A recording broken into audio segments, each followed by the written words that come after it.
नमस्कार दोस्तों।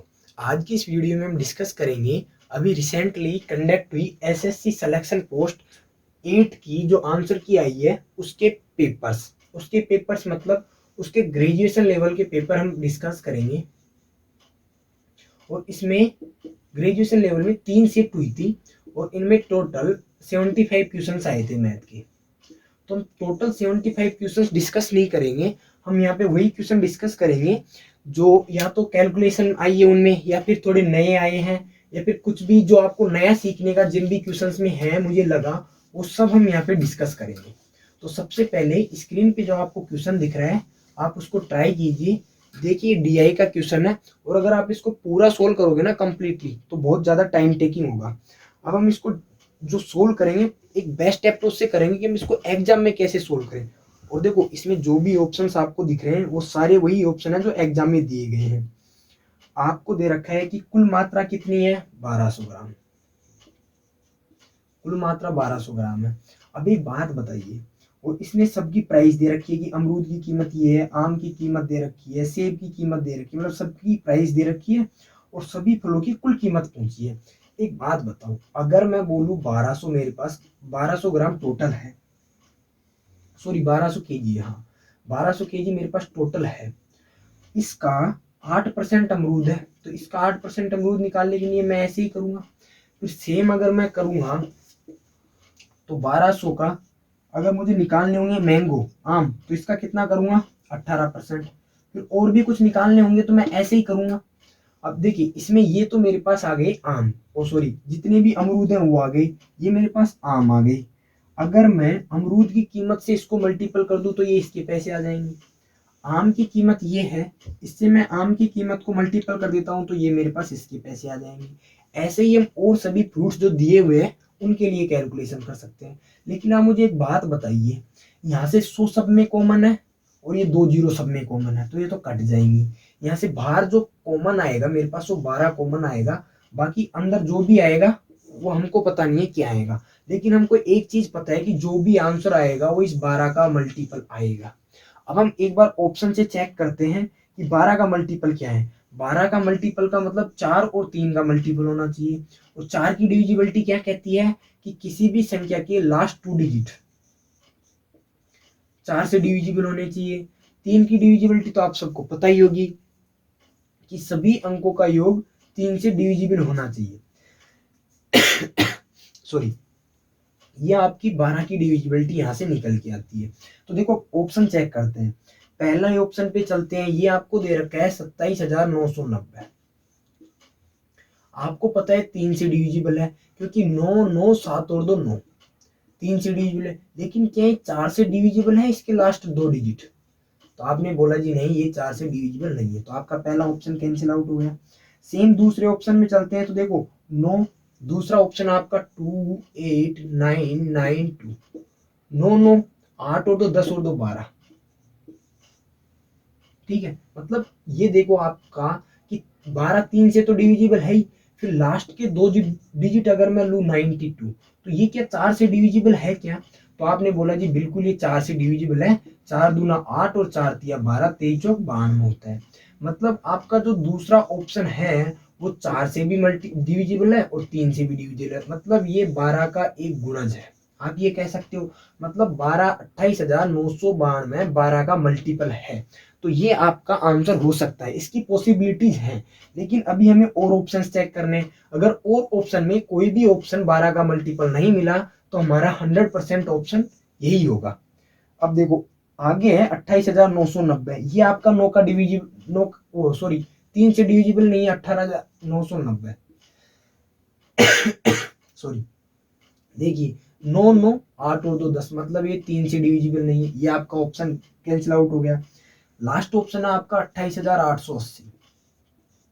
इसकी बात करूं 8 8 या 24, ये भी आपका 3 से डिविजिबल नहीं है, तो यहाँ पे भी आपकी पॉसिबिलिटीज खत्म हो जाती है। मतलब आपके पास 12 से डिविजिबल सिर्फ एक ऑप्शन बचता है और वो ऑप्शन है 28,992, जो कि आपका करेक्ट आंसर होगा।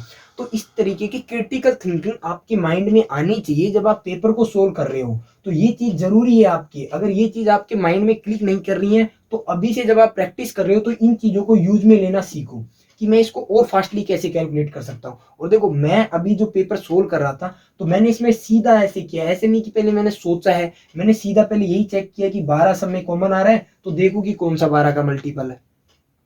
आई होप आपको क्वेश्चन समझ में आया होगा। अब हम नेक्स्ट क्वेश्चन डिस्कस करते हैं। तो स्क्रीन पे जो आपको क्वेश्चन दिख रहा है आप उसको ट्राई कीजिए। आई होप आपने क्वेश्चन को ट्राई किया होगा। अब देखो, इसको भी करते हैं कि क्या बोल रहा है। ये भी देखो, इसमें भी अगर आप लगाओगे तो ये भी सीधा डिविजिबिलिटी से हो रहा है आपका। और डिविजिबिलिटी किसकी काम आ रही है? 9 की। क्योंकि जो भी आपका ऑप्शन आएगा ना वो 9 से डिविजिबल होना चाहिए। क्यों होना चाहिए 9 से डिविजिबल? क्योंकि 9 रुपए प्रति मीटर आपको दे रखा है। क्योंकि आपके पास जो भी निकल के आएगा रिजल्ट उसको आपको 9 से मल्टीपल करना है। 9 से मल्टीपल करने का मतलब जो आपका ऑप्शन होगा वो भी 9 से मल्टीपल, मतलब 9 का गुणज होना चाहिए। तो आपने देखा कि आपके पास एक ही ऑप्शन है जो 9 का मल्टीपल है, और वो कौन सा है? 432। आपके पास पहला ही ऑप्शन है 432। 4 और 3 7 और 2 9। ठीक है, तो कहानी खत्म। क्योंकि जब आप और ऑप्शन चेक करोगे, सेकंड ऑप्शन आपका 6 आ रहा है, थर्ड ऑप्शन आपका 4 4 8 और 2 10 आ रहा है, और जो आपका लास्ट ऑप्शन है वो 7 आ रहा है। तो इन सब की पॉसिबिलिटीज खत्म हो जाती है। आपके पास एक ही ऑप्शन है जिसको आप बिना कैलकुलेशन किए सीधा टिक कर सकते हो। और ये क्वेश्चन एग्जाम में आए, ऐसे नहीं है कि मैंने बनाए हैं। नेक्स्ट क्वेश्चन हम डिस्कस करते हैं। ये देखो, अच्छा क्वेश्चन है, टाइम स्पीड एंड डिस्टेंस का है। तो आपको स्क्रीन पे जो क्वेश्चन दिख रहा है आप उसको ट्राई कीजिए। सॉरी, आई होप आपने क्वेश्चन को ट्राई किया होगा। अब इसको भी देख लेते हैं हम कि इस क्वेश्चन की बेस्ट अप्रोच क्या होगी। तो देखो, जो इसकी बेस्ट अप्रोच है वो है कि आपको दे रखा है किवंद और दिनेश 60 किलोमीटर की दूरी इस प्रकार तय करते हैं कि किवंद की चाल दिनेश से अधिक है। आपको दे रखा है कि जो किवंद की स्पीड है वो दिनेश से अधिक है। एक तो ये दे रखा है। दूसरी आपको कंडीशन दे रखी है कि दोनों की चालों का योग कितना है? 80 है। मतलब k प्लस डी आपके पास कितना है? 80। इनकी स्पीड का योग 80 है। तो और दोनों के द्वारा लिया गया कुल समय कितना है? 3 आवर और 12 मिनट। ये दोनों के द्वारा लिया गया टाइम है। अब एक बात बताइए मुझे, मैं अगर इसको बेसिक से सोल्व करूंगा तो मेरे लिए कहीं ना कहीं थोड़ा कैलकुलेटिव हो सकता है, होगा भी, सीधी सी बात है। तो क्यों ना हम ऑप्शन उठाएं सीधा। भाई, ऑप्शन किस काम के लिए आते हैं? हमको तो आंसर निकालना है। वहां पे ये थोड़ी ना प्रूव करना है कि मुझे मेथड आता है या नहीं आता है। तो मैंने पहले ऑप्शन में किवंद की चाल 50 दे रखी है, मैंने इसको 50 रखा तो मेरे पास 30 आ गया। अब देखो ऑप्शन चेक करते हैं। 60/50 प्लस 60/30, ये आपका कितना आएगा? ये 2 आवर बनेगा। और ये यहाँ से आपके पास 1 आवर और 12 मिनट बनेगी। तो 2 और 1 3 आवर 12 मिनट आपका सेटिस्फाई कर रहा है। तो यही आपका ऑप्शन हो जाएगा। ठीक है, यही आपका आंसर लगा दीजिए कि ये इसकी 50 होगी और इसकी 30 होगी। यही आपका उत्तर हो जाएगा। नेक्स्ट क्वेश्चन देखिए। नेक्स्ट आपको दे रखा है कि हाँ, चावल की एक निश्चित मात्रा। तो इसको भी आप ट्राई कीजिए। आपको स्क्रीन पे दिख रहा होगा। देखिए, मैं आपसे बार बार नहीं बोलूंगा, आपको जो भी क्वेश्चन स्क्रीन पे दिख रहा है आप उसको ट्राई कीजिए और अपना देखो वीडियो को पॉज कीजिएगा, फिर अपना सबसे बेस्ट एफर्ट लगाइएगा कि आप जिस एफर्ट से कर रहे हो क्या मैं उससे भी शॉर्ट आपको बता रहा हूँ क्या। अगर उससे भी बेस्ट अप्रोच आपको बता रहा हूँ तो आप फॉलो कीजिए, और अगर आपकी अप्रोच बेस्ट है तो आप उससे कीजिए। इसमें दे रखा है कि चावल की एक निश्चित मात्रा ₹X में खरीद कर ₹Y में बेच दी जाती है और इस प्रकार 25% का लाभ होता है। देखो, 100 रुपए आपका पहले सीपी था, इसको आपने बेचा है 125 पे, मतलब ये आपका क्या हो गया? एसपी हो गया। यही हुआ। अगर चावल का खरीद मूल्य 20% कम होता, मतलब आपका जो न्यू सीपी है उसने बोला है अगर ये 80 होता, 20% कम होता मतलब कितना होता? 80 होता। और विक्रय मूल्य ₹58 कम होता तो 20% का लाभ प्राप्त होता। 20% का लाभ मतलब इसका 6/5, इसका 6/5 मतलब इससे आप काटोगे तो 16 और 16 यानी 96। पहले आपका एसपी कितना था? 125। आपका न्यू एसपी कितना निकल के आया 96। दोनों का डिफरेंस करोगे 25 और 4 29 29, और इसकी वैल्यू आपको क्वेश्चन में कितनी दे रखी है 58। तो आपको वैल्यू कितने की निकालनी है सीपी की, 29 का 2 गुना 200 आपका आंसर हो जाएगा। ठीक है, ये भी आपको समझ में आया होगा।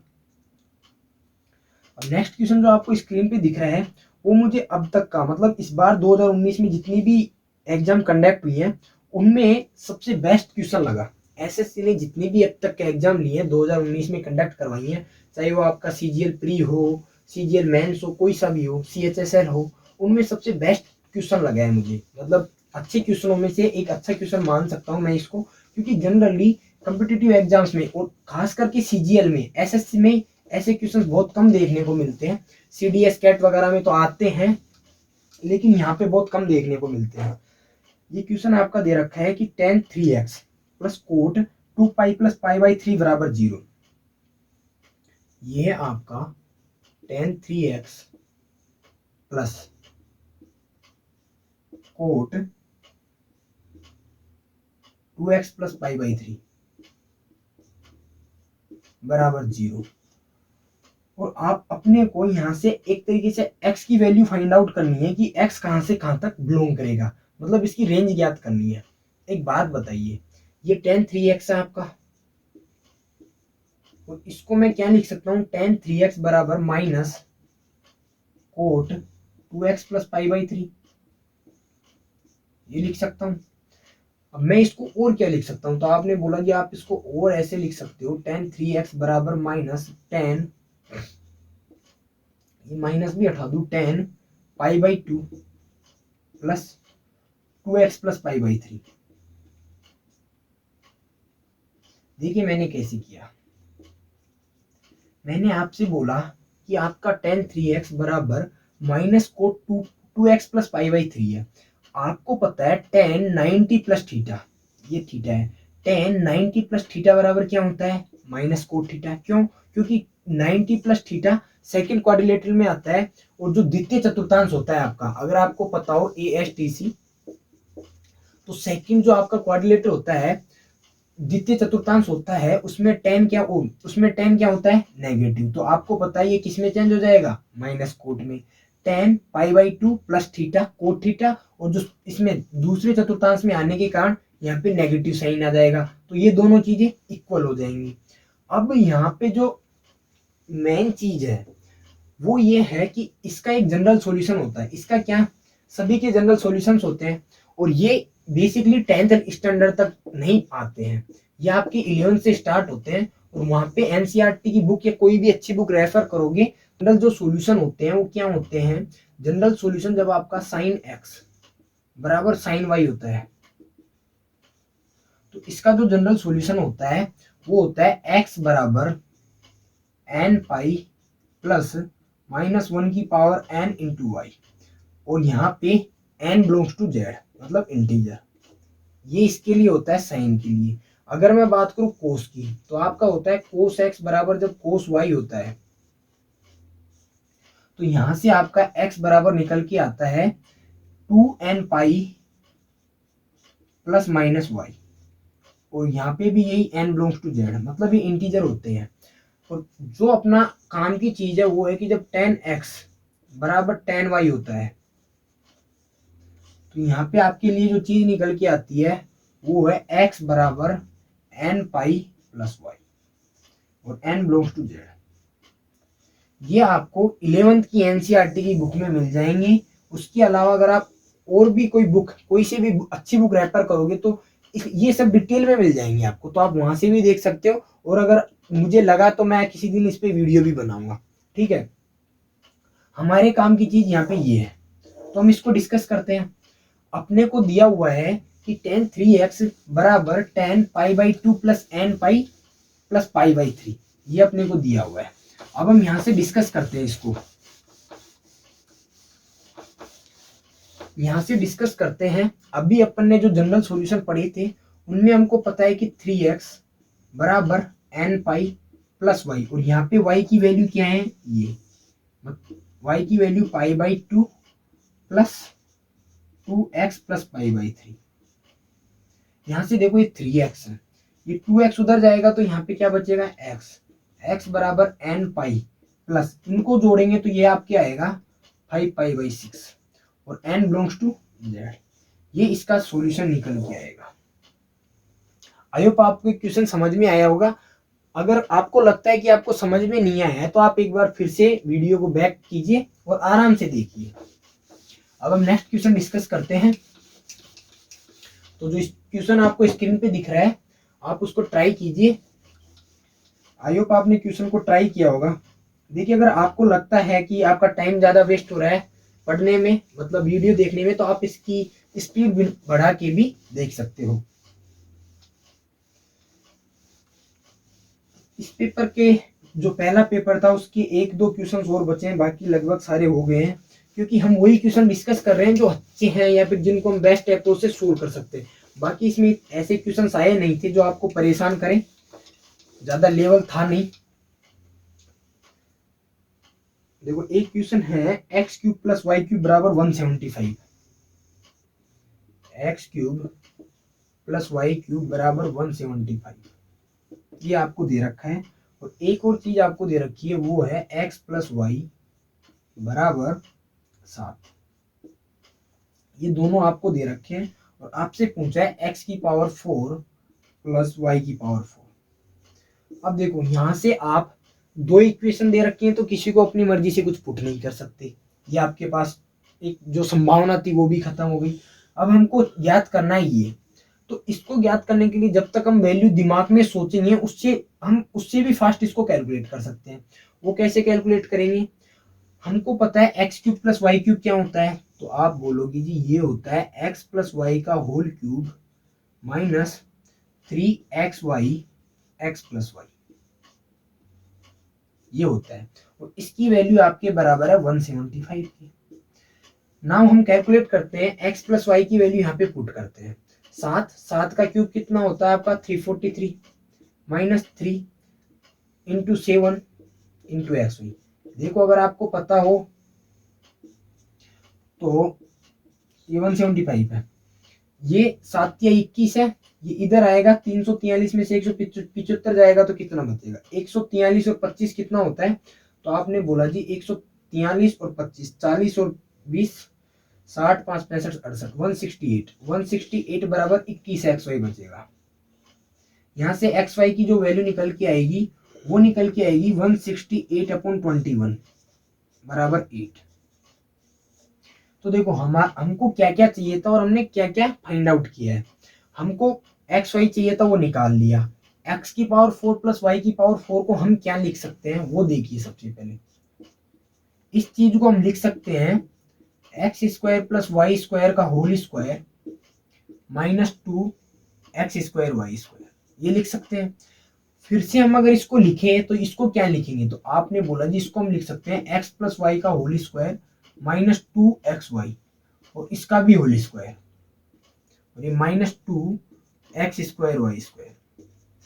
बस कुछ नहीं किया है मैंने, इसको ही खोला है। इसको मैंने पहले लिखा है x² + y² का whole square minus 2x² y²। इसको और ब्रेक किया तो x + y का होल स्क्वायर माइनस 2xy, इसका whole square minus 2x² y²। अब बस अपने को यहाँ से वैल्यू पुट करनी है। x + y की वैल्यू कितनी है 7, 7 का स्क्वायर करूंगा तो 49 माइनस 2 इंटू 8 और इसका square minus 2x² into y² मतलब इसका स्क्वायर करूंगा तो कितना आएगा 64। यहाँ से अपन कैलकुलेशन करते हैं 49 माइनस 16, 49 में से 16 जाएंगे तो आपके पास कितना बचेगा 33। 33 का स्क्वायर कितना होता है 1089, ये आपका 33 का स्क्वायर होता है। इसमें से आपको घटाना है 128, इसमें से 128 जाएगा तो कितना बचेगा 1 6 9 961 आपका आंसर हो जाएगा। आई होप आपको ये क्वेश्चन भी समझ में आया होगा। और क्वेश्चन डिस्कस करते हैं इसी पेपर के। इसके तो कंप्लीट हो ही गए। जो पहला पेपर था आपके उसमें जो क्वेश्चन आए थे जिसमें मुझे लगा कि करवाने चाहिए वो मैंने सभी करवा दिए। अब दूसरे पेपर के क्वेश्चन डिस्कस करते हैं। तो जो आपको क्वेश्चन स्क्रीन पे दिख रहा है आप उसको ट्राई कीजिए।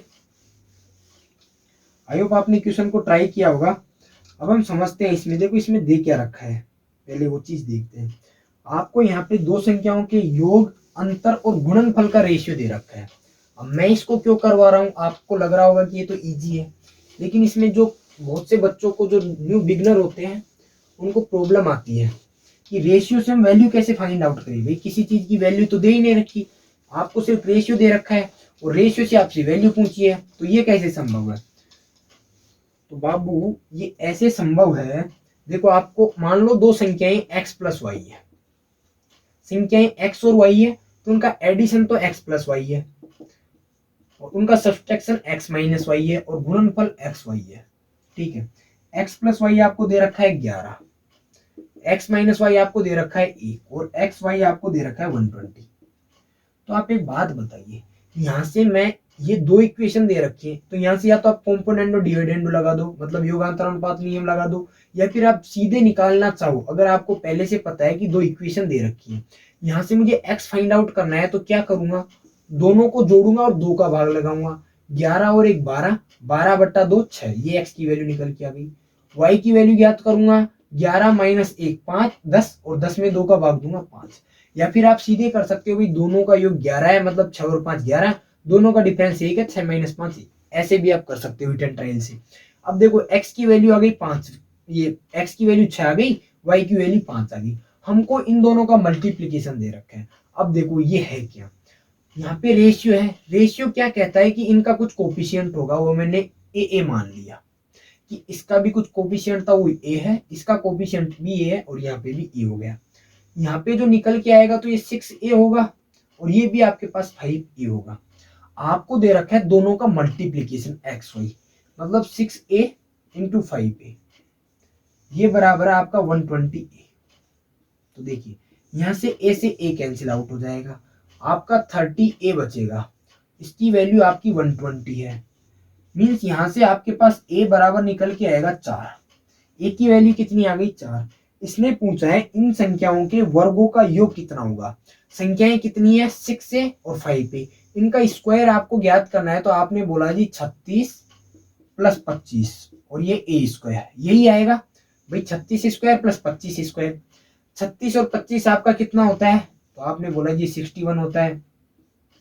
a स्क्वायर मतलब 16, यहाँ से आप कैलकुलेशन करोगे 16 एकम 16, 96 और 1 97, 976 आपका आंसर हो जाएगा। देखो आप इसको यूनिट डिजिट से नहीं कर सकते, क्योंकि आपको दो ऑप्शन में यूनिट डिजिट 6 दे रखा है। अगर यूनिट डिजिट 6 नहीं दे रखा होता तो हम सीधा इसको ऑप्शन से भी कर सकते थे कि हमको यूनिट डिजिट 6 चाहिए। हम इसमें देखो आपको पता है बाहर क्या आ रहा है 16, तो डिविजिबिलिटी भी लगा सकते हैं कि 16 की डिविजिबिलिटी लास्ट 4 डिजिट, लेकिन 4 डिजिट तो है नहीं, 3 ही है, तो हम लास्ट तीनों डिजिट क्या होनी चाहिए 8 से मल्टीपल होनी चाहिए, ये भी लगा सकते हैं। लेकिन उससे बेटर है कि अपन ये कैलकुलेशन ही कर लें। और 8 से मल्टीपल तो आपको एक और ऑप्शन दे रखा है, पहला ही ऑप्शन आपका 8 से मल्टीपल है, तो ये अप्रोच यहाँ पे फॉलो नहीं करती। अब नेक्स्ट क्वेश्चन आपको जो स्क्रीन पे दिख रहा है आप उसको ट्राई कीजिए, ये बहुत अच्छा क्वेश्चन है। हम इसको देखते हैं सबसे बेस्ट अप्रोच से।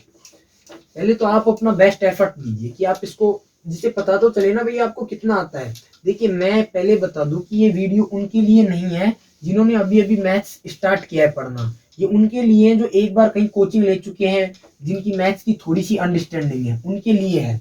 अगर आप स्टार्ट कर रहे हो और मेरी वीडियोस देख रहे हो तो अपना टाइम वेस्ट नहीं करें तो ही बेटर रहेगा। एक डीलर एक वस्तु के अंकित मूल्य पर 15% की छूट देकर बेचता है और 12% का लाभ कमाता है। ये क्वेश्चन अभी रिसेंटली जितने भी एग्जाम हुए ना, ऐसा कोई भी एग्जाम नहीं है जिसमें नहीं पूछा गया इस तरीके का क्वेश्चन। किस तरीके का, कि एक डीलर एक वस्तु के अंकित मूल्य पर 15% की छूट देता है, तो आप यहाँ से सीधे सीपी और एमआरपी का रेशियो निकाल सकते हो। इतना तो आपको पता होगा। क्या पता होगा, कि जब छूट दे रहा है और प्रॉफिट या लॉस हो रहा है, तो जो छूट देता है ना वो आपका यहाँ पे काउंट होता है और प्रॉफिट या लॉस वाला आपका ये होता है, तो इनका रेशियो निकल के आता है सीधा। कैसे, 15% की छूट दे रहा है मतलब 100 माइनस 15 85, 12% का प्रॉफिट हो रहा है मतलब 100 प्लस 12 112। अब आपसे बोल रहा है कि अगर वस्तु के लागत मूल्य में 10% की वृद्धि हो जाए, कि अगर कॉस्ट प्राइस इसका 110%, मतलब 10% की वृद्धि हो जाए, 85 में 10% की वृद्धि होगी, मतलब 85 प्लस 8.5, क्योंकि 85 का 10% कितना होता है 8.5, और 85 और 8.5 करोगे तो कितना आएगा 93.5 ये आएगा। मतलब ये आपका न्यू सीपी हो गया, न्यू सीपी हो गया। और इस भाई साहब ने बोला है कि आपका प्रॉफिट परसेंट सेम रहना चाहिए। प्रॉफिट परसेंट सेम का मतलब प्रॉफिट आपको 12% का ही होना चाहिए, यही बोला इन्होंने। सॉरी, प्रॉफिट 12% का ही होना चाहिए। तो एक बात बताइए, हमको एमआरपी कितना है 112, और 112 पे कितना परसेंट की छूट दे कि 93.5 का 112% मिले। क्या बोला, जो 93.5 इसका सीपी है, इसका 112% हमें निकालना है। मतलब इस इतने में अपने को वस्तु बेचनी है।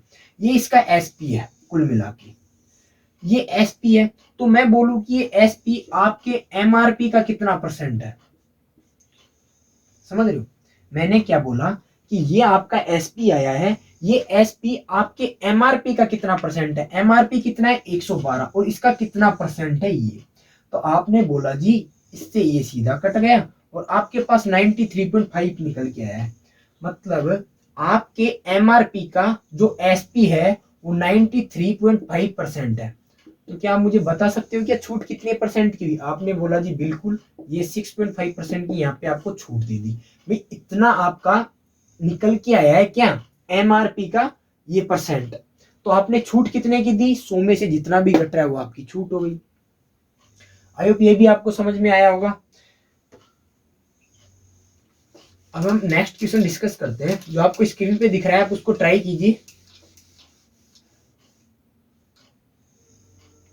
और ये क्वेश्चन तो देखो मैंने अपनी और वीडियोस में भी बताया, जो कंसेप्ट ऑफ एवरेज है उसमें बताया है ये। इसको हम सबसे बेस्ट अप्रोच से कैसे करें, और अगर वो आपने अच्छे से देखी है या फिर उनको अगर कहीं से भी आपने पढ़ा है ना वो कंसेप्ट, तो आप इसको मुश्किल से 20 सेकंड में इस क्वेश्चन को कर सकते हो एग्जाम सेंटर में। और ये फालतू बात नहीं है कि 20 सेकंड में कर सकते हो, रियलिटी में कर सकते हो, ये रियलिटी है। सुमन अपनी आय का 33 से 1/3% बचाती है। आपको पता है 33 से 1/3% कितना होता है 1/3। मतलब आपने बोला कि उसकी इनकम कितनी है 3, सेविंग कितनी है 1, तो एक्सपेंडिचर कितना आ गया 3 माइनस 1 2। अब यहाँ पे उसने बोला है कि उसकी आय में x% की वृद्धि होगी। हमें पता नहीं है कितने परसेंट की वृद्धि हुई है, x दे रखा है। और खर्च में 10% की, मतलब एक्सपेंडिचर में 10% की वृद्धि हो गई है। और उसकी बचत में 22% की। तो आप एक बात बताइए, यहाँ पे 10% की वृद्धि हुई है 2 में, तो टोटल इंक्रीमेंट कितना हुआ 20%। यहाँ पे 1 में 22% की वृद्धि हुई है, टोटल इंक्रीमेंट कितना हुआ 22% का। और ये 20 और 22 ये दोनों इंक्रीमेंट आपके सेविंग और एक्सपेंडिचर में हुए हैं। तो कहीं ना कहीं ये 3 में कितने की वृद्धि हुई होगी भाई, ये दोनों मिला के इस 3 में मतलब इनकम में वृद्धि हुई होगी, तब जाके तो इनमें बटाए ये। तो आपने बोला जी ये यहाँ से 42/3 करोगे तो 14% आपका आंसर निकल के आएगा। ठीक है, और इसको और अगर आपको देखना है डिटेल में तो आप मेरी वीडियोस देख सकते हो, आपको मिल जाएंगी, डिस्क्रिप्शन में लिंक भी दे दूंगा। एक और क्वेश्चन है देखो, और ये भी अगर आपकी प्रैक्टिस अच्छी है, आप किसी भी टीचर से पढ़े हो, अगर आपने उनको ढंग से फॉलो किया है तो सब जनरली सबकी बुकलेट में मिल ही जाता है ये क्वेश्चन। ये क्या बोल रहा है कि एक समूह में 3 विद्यार्थी हैं, अगर किसी एक विद्यार्थी का भार अन्य 2 विद्यार्थियों के भार औसत भार में जोड़ दिया जाता है तो योगफल 48, 52 और 59 प्राप्त होता है। अब देखिए 3 विद्यार्थी आपके A plus B plus C, इनका योग हमेशा इनका आधा होता है, ध्यान रखना इनका योग हमेशा इनके योग का आधा होता है। अगर ये 2 दे 3 दे 4 दे 5 दे, यहाँ पे अगर ये 4 स्टूडेंट होते ना A plus B plus C plus D, तभी भी ये इनके सम का आधा ही होता।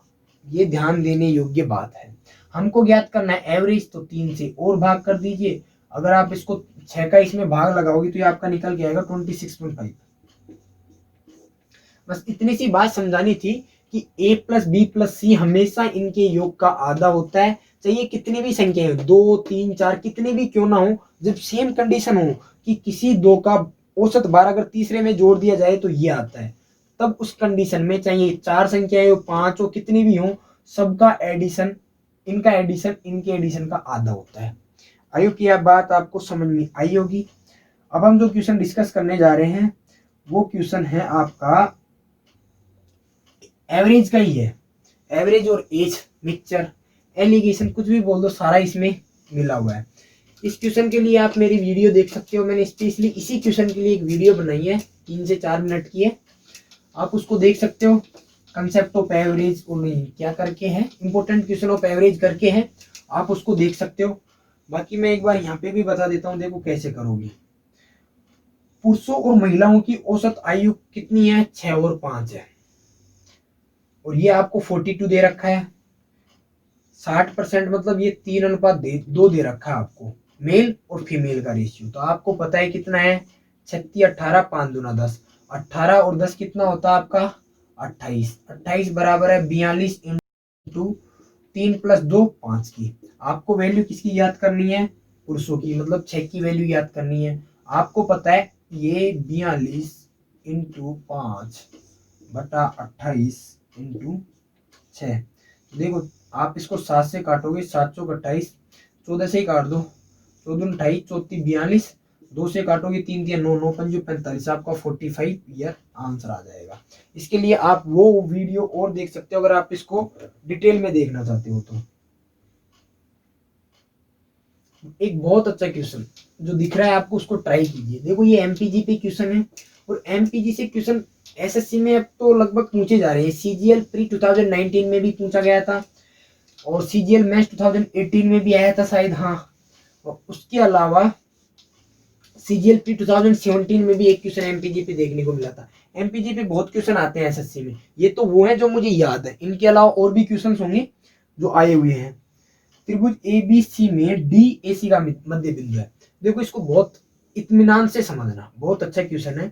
अगर आपको एमपीजी मालूम नहीं है तो आप यूट्यूब पे सर्च करके किसी भी टीचर्स की वीडियो देख लीजिए, बहुत सी वीडियोज है, आप वहां से पढ़ लीजिए डिटेल में। त्रिभुज एबीसी है, A B C, D AC का मध्य बिंदु है, ये आपका डी यहाँ पे इसका मिड पॉइंट है। इस प्रकार है कि एफ ए बी पर इस प्रकार है कि बिंदु सी है। देखो डी ए सी का मध्य बिंदु, मैंने इसको मिला दिया। एफ ए बी पर आपका एक एफ पॉइंट है, ये राजी सी एफ और बी डी एक दूसरे को कहां पे काट रहे हैं, तो ये ई पे काट रहे हैं, यही बोल रहे हैं ना, ई पर समद्विभाजित करते हैं। समद्विभाजित का मतलब किसको, ये भी देख लो एक बार। बीडी को ई पर समद्विभाजित करते हैं, मतलब 1:1 में बांटते हैं। ये आपका मिड पॉइंट है, तो ये भी आपका 1:1 में बटेगा। अब अगर आप एमपीजी देखोगे तो एमपीजी क्या कहता है कि सब जगह आपका भार सेम होना चाहिए। 1 और 1 को जोड़ेंगे तो कितना आएगा, यहाँ पे 2। इस 1 की वैल्यू यहाँ पे 2 है, तो इस 1 की वैल्यू भी यहाँ पे कितनी होनी चाहिए, 2। ये यहाँ पे 1 आएगा, ये भी यहाँ पे 1 आएगा, क्योंकि ये एक इधर आएगा। देखो ये एक इधर शिफ्ट हुआ, ये एक इधर शिफ्ट हुआ, दोनों का एडिशन कितना है, 2। अब ये जब आपके पास यहाँ पे आ रहा है, ये 1 मतलब 2 से मल्टीपल होके आ रहा है, तो ये जब यहाँ पे जाएगा तो ये भी यहाँ पे 2 से मल्टीपल होएगा। यहाँ पे आपका 4 आएगा, इससे हमको मतलब है नहीं, क्योंकि हमको रेशियो निकालना है इनका, तो ये आपका रेशियो निकल के आएगा 2:1। आपको एएफ मतलब 2 की वैल्यू कितनी दे रखी है, 18, तो 1 की वैल्यू कितनी हो जाएगी, 2। यही आपका आंसर है एमपीजी से, ठीक है। देखो एक और बहुत अच्छा क्वेश्चन, इस क्वेश्चन की आपको बात बताऊं ना, तो सबसे पहले सीपीयू 2019 में देखने को मिला था, उसके बाद अभी सीजीएल मेंस में आया। सीजीएल मेंस के बाद सिलेक्शन पोस्ट के एग्जाम पहले ही हो गए थे, तो पहले सिलेक्शन पोस्ट के एग्जाम में आया, उसके बाद सीजीएल मेंस के एग्जाम में आया। तो आप इसकी अहमियत देख सकते हो। उसके बाद शायद अभी सीपीयू में भी पूछा गया था, अभी रिसेंटली कंडक्टेड सीपीयू 2020 के पेपर में भी आया था। मतलब कि देखिए नेक्स्ट क्वेश्चन जो आपको स्क्रीन पे दिख रहा है, ये question SSC CPU 2019 SSC CPU 2019 में पहली बार देखने को मिला। उसके बाद ये आया सिलेक्शन पोस्ट की एग्जाम में, सिलेक्शन पोस्ट की जो ये एग्जाम है इनमें आया। फिर उसके बाद में आपके सीजीएल मेंस 2019 में आया। फिर उसके बाद में अभी रिसेंटली कंडक्टेड सीपीयू 2020 के पेपर में आया। ये 4 बार तो मुझे याद है कि इन 4 एग्जाम से तो ये आया है। तो आप इसकी अहमियत समझ सकते हो कि नेक्स्ट एग्जाम्स के लिए इसकी अहमियत कितनी है। तो इसके लिए आप इसको थोड़ा ध्यान लगा के समझिएगा। इसकी सबसे बेस्ट अप्रोच क्या है वो हम डिस्कस करेंगे। देखिए क्वेश्चन आप पढ़ोगे तो आपको लगेगा कि हाँ थोड़ा सा करने में प्रॉब्लम होगी। अब हम डिस्कस करते हैं कि इसकी सबसे बेस्ट अप्रोच क्या है। देखो 457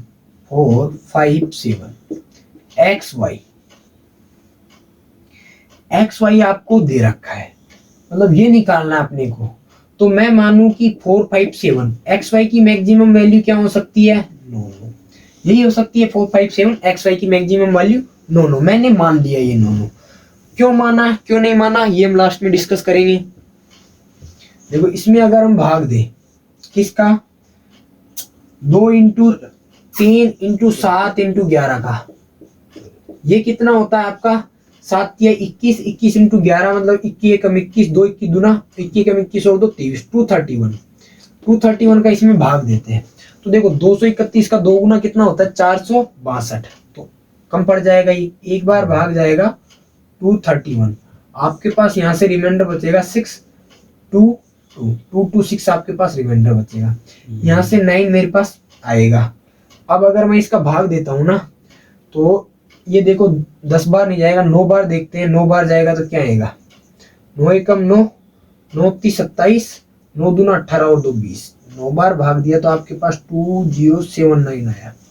यहाँ से रिमाइंडर बचा 0, 16 7 9 190 आपके पास बच रहा है। फिर मैं यहाँ पे 9 ले लेता हूँ तो इस बार भाग कितनी बार जाएगा 8 बार। कितना आएगा 8 एकम 8, 8 तिया 24, 8 दूना 16 और 2 18। यहाँ से आपके पास कितना बचेगा, तो आपने बोला कि 48, तो 52 और 9, 52 और 9 कितना होता है 52 और 9 होता है 61। मतलब रिमाइंडर कितना बच रहा है 61। अब मैं आपको जो समझाना चाह रहा हूँ वो बात ये है कि 45799 में से अगर मैं 61 माइनस कर दूं ना तो ये संख्या आपकी 3711 से कंप्लीटली डिविजिबल हो जाएगी। और हमको यही चाहिए। यहां से मैं अगर इसको घटाऊंगा तो ये मेरे पास आएगा 83457, मतलब मेरे पास x की वैल्यू आ गई 3 और y की वैल्यू आ गई 8। समझ गई। अब क्वेश्चन में जो दे रखा है वो हम करते हैं। हमसे पूछा गया है जी 2x प्लस 5y, 2x मतलब 3 दूना 6, 5y मतलब 8 पंजे 40, 40 और 46 आपका आंसर हो जाएगा। आई होप आपको क्वेश्चन समझ में आया होगा। अगर नहीं समझ में आया है तो आप वीडियो को बैक करके देख सकते हो। नेक्स्ट क्वेश्चन है आपका कि कितनी प्रथम प्राकृतिक संख्याएं 30 की पावर है 4 उसकी विभाजक है। अब देखिए यहाँ पे आपको इनडायरेक्टली रूप से क्या पूछे गए हैं, इसके गुणनखंड पूछे गए हैं। ठीक है, इनडायरेक्टली रूप से पूछे गए, सीधा नहीं पूछ के आपसे इनडायरेक्टली रूप से पूछ गए। ये चीज आपको तब समझ में आएगी जब आपके बेसिक स्ट्रॉन्ग होंगे, तो आपको पता चलेगा कि अच्छा। वरना बहुत सी जब एक पेपर आया था ना करके आए थे तो बहुत से स्टूडेंट्स को प्रॉब्लम भी थी कि ये क्या पूछ लिया, इसमें कितना आंसर आएगा, हमने तो पहले कभी ऐसा पढ़ा ही नहीं। तो अब पढ़ लीजिए। देखो 30 की पावर 4 है। 30 की पावर 4 को मैं क्या लिख सकता हूँ 2 इंटू 3 दूना 6, 6 पंजे होगा 30 की पावर 4, यही होगी। मतलब आप बोलोगे 2 की पावर 4 इंटू 3 की पावर 4 इंटू 5 की पावर 4। यहाँ पे अगर हम गुणनखंड देखो, गुणनखंड याद करने की क्या है 4 प्लस 1 इंटू ये 4 प्लस 1 इंटू ये 4 प्लस 1, तो आपका कितना हो गया 5 5 5 125। ये आपका आंसर हो गया। यहाँ पे आपको इनडायरेक्टली रूप से इसके गुणनखंड ज्ञात करवाए थे। जिसको समझ में आया उसने समझ लिया, नहीं समझ में आया वो नहीं करके आया एग्जाम में। तो आप आगे से ध्यान रखिए। इस तरीके के क्वेश्चन बहुत पूछे जाते हैं। अभी जो लास्ट ईयर शायद आरपीएफ एसआई का पेपर था उसमें भी एक क्वेश्चन ऐसा ही आया था, गुणनखंड ज्ञात करने थे, लेकिन उन्होंने थोड़ा घुमा दिया था बात को, थोड़ा इनडायरेक्टली कह दिया था कि कुछ पेन्स थे शायद या कुछ भी थे, उनको एक क्लास में बांटने हैं, तो आप उसको कितने तरीके से बांट सकते हो। तो वहां पे भी आपको गुणनखंड ज्ञात करने थे। अब देखो एक और बहुत अच्छा क्वेश्चन है प्रॉफिट लॉस का। इसको करने को सब कर सकते हैं, और आप में से बहुत से लोगों को आता भी होगा अगर आपने किसी अच्छे टीचर को फॉलो किया है तो। जब एक वस्तु को 1200 रुपए में बेचा जाता है, क्वेश्चन बोल रहा है कि 1200 रुपए में बेचा जाता है, तो उसे जो लाभ प्राप्त होता है वह उस वस्तु को 750 रुपए में बेचने पर होने वाली हानि का 2 गुना है। यही बेच रहा है कि जब आप वस्तु को 1200 रुपए में बेचते हो तो जो प्रॉफिट होता है ना, वो 750 रुपए में बेचने पर होने वाली हानि का 2 गुना है। अगर हानि 1 रुपए की हो रही है तो प्रॉफिट 2 रुपए का हो रहा है। यहाँ से आपको जो बात मैं समझाना चाह रहा हूँ वो ये है कि इन दोनों का डिफरेंस हमेशा इन दोनों के योग के बराबर होता है। ये क्वेश्चन पता नहीं कितनी बार और कितनी एग्जाम से पूछा जा चुका है, और सीधा बस यही आता है। मतलब वैल्यू चेंज होती है लेकिन लैंग्वेज सेम रहती है। 1200 में से 750 गए, 250 और 200 आपका 450 हो गया। 450 वैल्यू कितने की है, 3 की, एक की वैल्यू कितनी आएगी, 150। मुझे इसका कॉस्ट प्राइस याद करना है तो ये 300 और ये आपका 150। तो मैं अगर हानि में जो सीपी है, सॉरी जो मेरा ये सेलिंग प्राइस है एसपी, इसमें अगर मैं लॉस जोड़ दूं तो मेरे पास सीपी आएगा कि नहीं आएगा, बिल्कुल आएगा। कितना आएगा, 900 सॉरी। और अगर ये मेरे पास एसपी है, इसमें से मैं प्रॉफिट घटा दूं तो भी मेरे पास सीपी निकल के आ जाएगा, वो भी कितना है, 900। आप कैसे भी कर सकते हो, चाहे 750 में 150 जोड़ दो या 1200 में से 300 घटा दो, आपका सीपी दोनों कंडीशंस में निकल के आएगा। अब आपसे पूछा गया है कि इसको 925.20 रुपए में बेचा जाता है तो लाभ कितने का होगा। देखो सीपी कितना है, 900 का, बेच कितने पे रहो, 925.20 पे, मतलब प्रॉफिट कितने का होगा, 25.20 इंटू 100 का, ये आपका प्रॉफिट होगा। यहाँ से आप निकालोगे तो प्रॉफिट कितने का होगा, 2.8% के आसपास आएगा। आसपास क्या, सीधा यही आएगा। 9 एकम 9, 9 दूना 18, 5 और 2 7, 9 8 72, यही आएगा आपका। ठीक है, एक और क्वेश्चन सीआईएसआई का, बहुत अच्छा क्वेश्चन है। देखो आप इसको ट्राई कीजिए और अपना सबसे बेस्ट एफर्ट लगाइए, फिर मैं बताता हूँ कि एग्जाम ओरिएंटेड अप्रोच क्या होगी इसकी। और ऐसे क्वेश्चन आते हैं और उनमें आप टाइम वेस्ट करते हो। अगर आप नए हो या फिर आपको पता नहीं है कि ऐसी भी कुछ अप्रोक्सीमेशन वगैरह से भी हम इसको कर सकते हैं, क्योंकि हमको लाने आंसर हुई, हमको वहां पे अपनी एबिलिटी नहीं दिखानी। ठीक है कि नहीं, हम तो बिल्कुल एक्स मान के ही करेंगे। आपको दूसरे और तीसरे वर्ष का चक्रवृद्धि ब्याज का क्या दे रखा है, रेशियो दे रखा है, वो कितना है, 3960। रेशियो नहीं दे रखा, आपको वैल्यू दे रखी है। दूसरे वर्ष का चक्रवृद्धि ब्याज कितना है, 3960, और तीसरे वर्ष का जो सीआई है, थर्ड ईयर, देखो 3 साल का चक्रवृद्धि ब्याज और तीसरे साल का चक्रवृद्धि ब्याज दोनों में डिफरेंस होता है, 4356। ये आपका सीआई ऑफ सेकेंड ईयर है, ये आपका सीआई ऑफ थर्ड ईयर है, ना कि सीआई ऑफ 3 ईयर। ध्यान रखना, 3 साल का चक्रवृद्धि ब्याज और तीसरे साल के चक्रवृद्धि ब्याज में डिफरेंस है, वो हम बताएंगे कभी जब डिटेल में पढ़ेंगे तब। तो देखो यहाँ से इनका रेशियो निकालता हूं ना मैं, तो ये मेरे पास 10:11 निकल के आता है। मैंने तो खैर किया इसलिए मैंने सीधा निकाल दिया, अगर आप भी इनको काटोगे तो 10:11 ही निकल के आएगा। 10:11 मतलब आप यहाँ से निकाल सकते हो कि आपकी रेट ऑफ इंटरेस्ट कितनी है, 10%। आपको पता है भाई कोई राशि 10 थी वो 11 हो गई, 10 पे आपको 1 रुपया ब्याज मिला, इसका परसेंट निकालोगे तो 10% आपका आएगा। इनके रेशियो से मैंने रेट निकाली। अब रेट निकालने के बाद जो चीज है वो हम देखते हैं क्या है। तो आप मुझे बात बताओ, जब रेट 10% होती है तो दूसरे साल का जो सीआई होता है वो कितना होता है। अगर आपने सीआईएसआई अच्छे से पढ़ रखा है और अगर मैं जो बता रहा हूँ वो आपको पता नहीं है ना, तो ऐसे समझ लीजिए आपकी तैयारी अभी एसएससी के हिसाब से बिल्कुल जीरो है। वो क्या है, 10% की रेट से दूसरे साल का जो आपका इंटरेस्ट होता है वो होता है 11, दूसरे वर्ष का 11, तीसरे वर्ष का होता है आपका 12.1। ये कैसे होता है ये हम पढ़ाएंगे और मैं भी बता ही देता हूँ। चलो देखो, पहले वर्ष का 10%, दूसरे वर्ष का 21%, सॉरी 2 वर्षों का, पहले साल का 10, 2 साल का 21, तो दूसरे साल का कितना हुआ, 11। तो आपको पता है दूसरे साल का इंटरेस्ट कितना होता है, 11, 10% की रेट से। आपसे पूछा गया है इसमें 2 सही 1/2, मतलब 2.5 वर्षों में 10% की रेट से टोटल इंटरेस्ट कितना होगा, वो पूछा है आपसे, ये आपसे पूछा गया है। तो एक बात बताइए, 2.5 साल मतलब 2 सही 1/2 ईयर है, इसको फास्ट कैसे कैलकुलेट करें वो मैं आपको बताऊंगा। देखो 10:11 अपन ने निकाल लिया, उसमें बस आपको रेशियो निकालना था और ये फाइंड आउट करना था कि रेट आपकी 10% आ गई, ये हमने फाइंड आउट कर लिया। फिर हमको क्या चीज पता होनी चाहिए कि दूसरे वर्ष का जो सीआई होता है वो 11 होता है, और जब 2.5 वर्ष का हम निकाल रहे हैं 10% की रेट से, तो हमको पता है 10% की रेट से 2 साल का सीआई कितना होता है 21। अब देखो टाइम आधा हो गया तो रेट भी आधी हो जाएगी, तो कितनी होगी 5 प्लस 21 इंटू 5/100।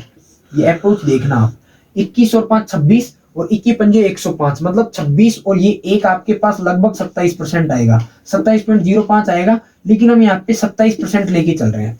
क्या लेके चल रहे हैं कि हमको पता है 10% की रेट से जो आपका 2 साल का इंटरेस्ट निकल के आता है वो 21 होता है। आप हाफ ईयर करेंगे यहाँ से तो रेट आधी हो जाएगी 5, और इनका जो हमने सक्सेसिव परसेंट निकाला वो 27% निकल के आया है। तो हमको पता है 11% की वैल्यू आपको दे रखी है क्वेश्चन में, कितनी दे रखी है 3960।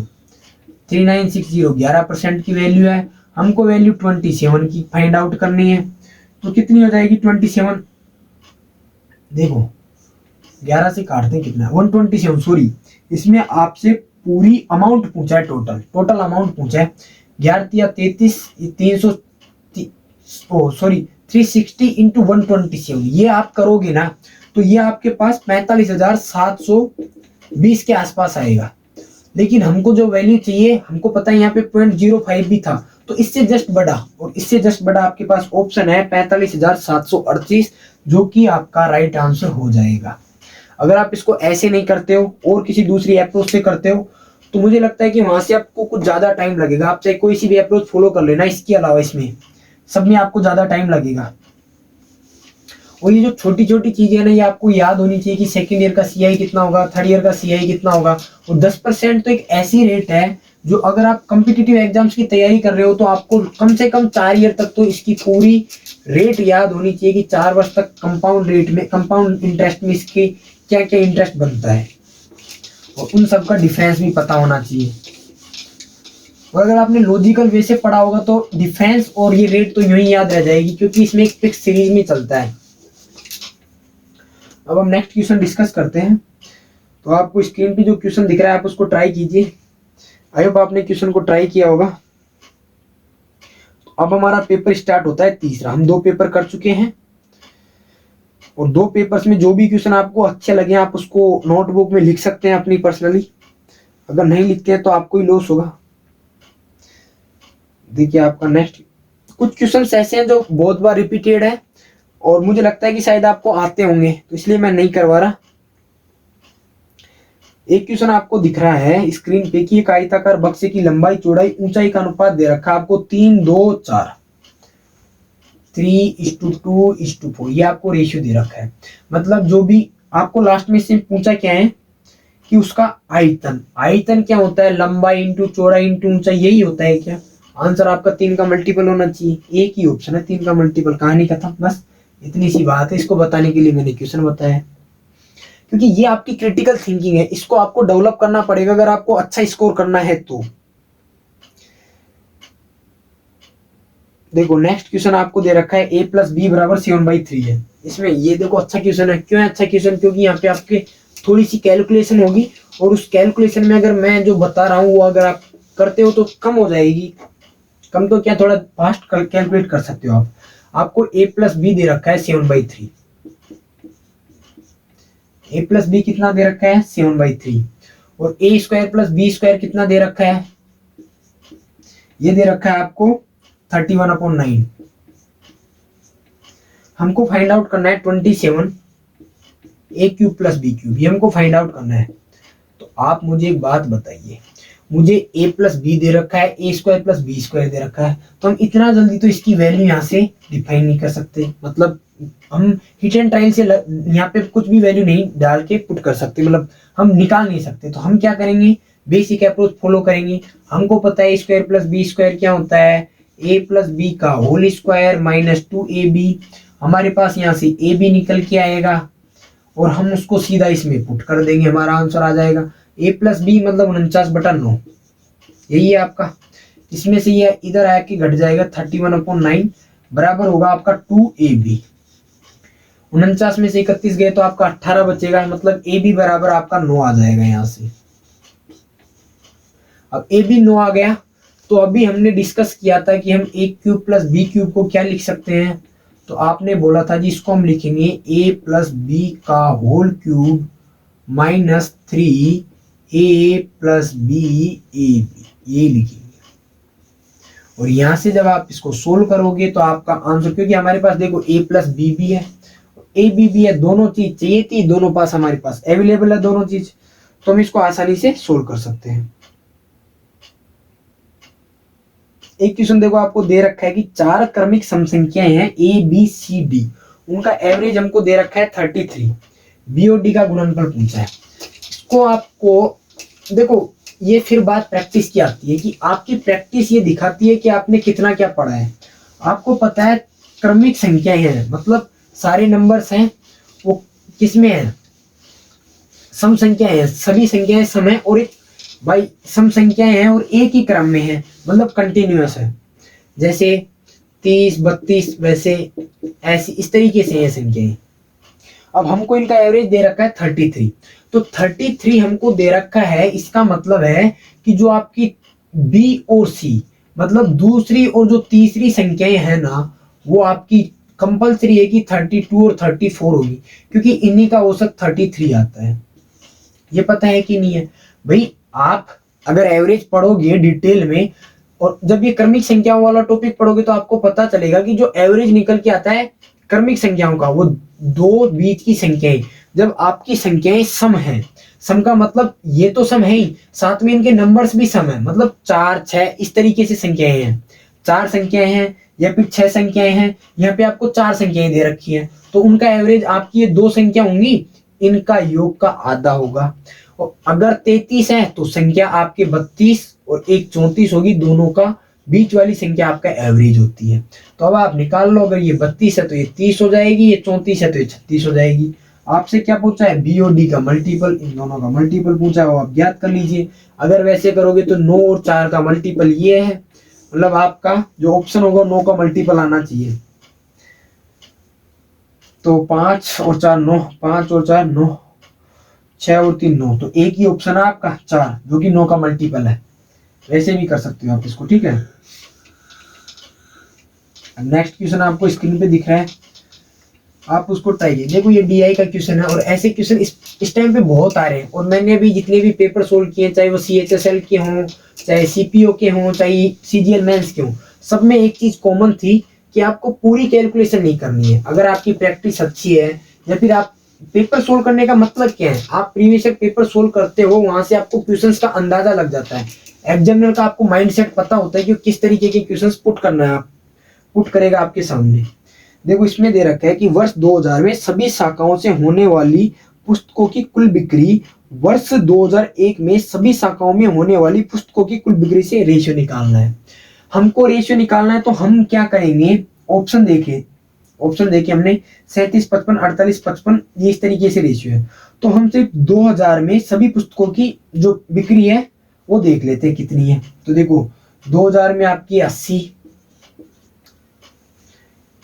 है, 75 है, 80 75 95 85 75 70, ये है आपकी। यहां से करोगे 520 2 7 या 21 22 23 और 9 32 और 8 40 और 48, ये 480 होगा। अब देखो आप एक ही ऑप्शन देखोगे जिसमें आपका 48 है, बाकी तो 37 55 55 है, जो कि इसकी मल्टीपल ही नहीं है। तो हमको जो भी ऑप्शन आएगा ना, वो 480 का मल्टीपल तो होना चाहिए। एक ही ऑप्शन है तो आपको ये एक ही चीज काउंट करनी थी, दूसरी करनी नहीं है। ये चीजें आपको देखनी पड़ेगी अगर आपको अच्छा स्कोर करना है तो।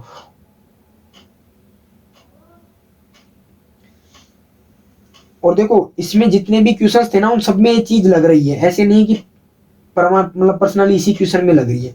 एक और क्वेश्चन है, देखो बहुत अच्छा क्वेश्चन है, ये भी इस टाइम पे बहुत ज्यादा पूछा जा रहा है और लगभग सभी एग्जाम्स में पूछा जा रहा है। ये क्वेश्चन देखते हैं क्या है। इसमें आपको बोला है कि किसी परिवार में चीनी की कुल मासिक खपत 20 केजी है। कुल मासिक खपत कितनी है, 20 केजी। अगर चीनी के मूल्य में 35% की वृद्धि हो जाती है, तो एक बात बताओ, मैं बोलूं कि पहले आपका मूल्य 100 रुपए में 20 किलो चीनी आती थी। जो मैं बात समझाने जा रहा हूँ वो समझने की कोशिश करना कि पहले आपके पास 100 रुपए में 20 kg चीनी आती थी, लेकिन अब इसकी प्राइस बढ़ गई और ये 135 रुपए हो गई। और अब 20 kg चीनी कितने रुपए में आ रही है? तो आपने बोला जी अब ये 135 रुपए में आ रही है। यहाँ तक आपको समझ में आया होगा? देखो मैं समझा रहा हूँ, अगर इस क्वेश्चन को आप जब समझने के बाद एग्जाम में करोगे ना तो मैक्सिमम 30 सेकंड लगेंगे, ये मेरी गारंटी। अगर 30 सेकंड से ज्यादा लगे वो अलग बात है, आप कैलकुलेशन करने में टाइम लगा दो, वरना मैक्सिमम 30 सेकंड लगेंगे। जिससे लेकिन वो खपत में इतनी कमी करता है जिससे चीनी पर उसके खर्च में केवल 8% की वृद्धि हो। देखो पहले चीनी 100 रुपए की 20 kg आ रही थी, अब 135 की 20 kg आती है, लेकिन जो खरीदने वाला है वो केवल 8% रुपए अधिक खर्च करना चाहता है। मतलब वो बोल रहा है भैया मेरी जेब में 108 रुपए हैं, आप 108 रुपए की ही चीनी दीजिए मुझे। तो चीनी की खपत में कमी कितने की हुई? एक बात बताइए, 135 रुपए की चीनी कितनी आती है? 20 kg आती है। आती है कि नहीं आती है? हम कितने रुपए की खरीद रहे हैं? 108 रुपए की। मतलब कितने रुपए की नहीं खरीद रहे? तो आप बोलोगे जी 135 माइनस 108 नहीं खरीद रहे, जो कि आपका कितना है डिफरेंस? 27। 27 का 5 गुना 125 और 5 का 4 गुना ये। तो हम कितने रुपए की चीनी नहीं खरीद रहे? सॉरी कितने किलोग्राम चीनी नहीं खरीद रहे? 4 किलोग्राम। कैसे? वापस से समझिए, 100 रुपए की 20 किलोग्राम चीनी आती थी, अब 35 रुपए बढ़ गए तो अब 135 रुपए की 20 किलोग्राम आती है। हमारी जेब में सिर्फ 108 रुपये है, तो हम 108 की चीनी खरीदेंगे। कितने की नहीं खरीदेंगे? 27 रुपए की। आपको पता है 135 की 20 kg आती है, तो 27 रुपए की कितने kg आएगी? यहाँ पे आपकी कहानी खत्म हो जाती है। एक और लास्ट क्वेश्चन है जो हम डिस्कस करेंगे, और ये एवरेज स्पीड का क्वेश्चन है। मोस्ट ऑफ क्वेश्चन में क्या दे रखा होता था कि दो ही दे रखी होती थी, यहाँ पे 3 वाली कंडीशन है। मतलब आपको दे रखा है कि एक व्यक्ति कम से 4 kilometre per hour, 6 kilometre per hour और 8 किलोमीटर पर आवर की चाल से समान दूरियां तय करता है, डिस्टेंस सेम है। आपको पता है जब डिस्टेंस सेम है तो एवरेज स्पीड कैसे निकालते हैं? जब आपको ये तीन स्पीड दे रखी हो, तो 3 इंटू 4 इंटू 6 इंटू 8 यही होगा। और नीचे 6 चौक का 24 प्लस 6 इंटू 48 प्लस 8 चौक 32, ये आपका टोटल एवरेज स्पीड यहाँ से निकल के आएगी। ये एवरेज स्पीड है। इसको अगर मैं इस टाइम से मल्टीपल कर दूं, टाइम कितना आपका 32.5 मिनट, इसको 60 का भाग लगा दो तो ये आपका क्या हो जाएगा? आवर में चेंज हो जाएगा। इसको जब आप करोगे तो यहाँ से आपका आंसर निकल के आएगा 3 किलोमीटर। कैलकुलेशन है, करनी है तो करनी है, और कुछ इसका ऑप्शन नहीं है, हो जाएगी। आई होप आपको वीडियो में मैंने जो बताया है वो समझ में आया होगा। और मेरा जो पेपर सोल्व करवाने का मेन जो मोटो था, मकसद था, वो यही था कि आप तक मेरी जो क्रिटिकल थिंकिंग है वो पहुंचाना, और एग्जाम में पेपर को कैसे हैंडल करें। और ये जितने भी क्वेश्चन मैंने किए हैं ना, वो ऐसे नहीं कि मैं आपको बता रहा हूँ, ऐसा एग्जाम में भी करता हूँ मैं, ठीक है। तो आई होप आपको वीडियो पसंद आया होगा। Thank you.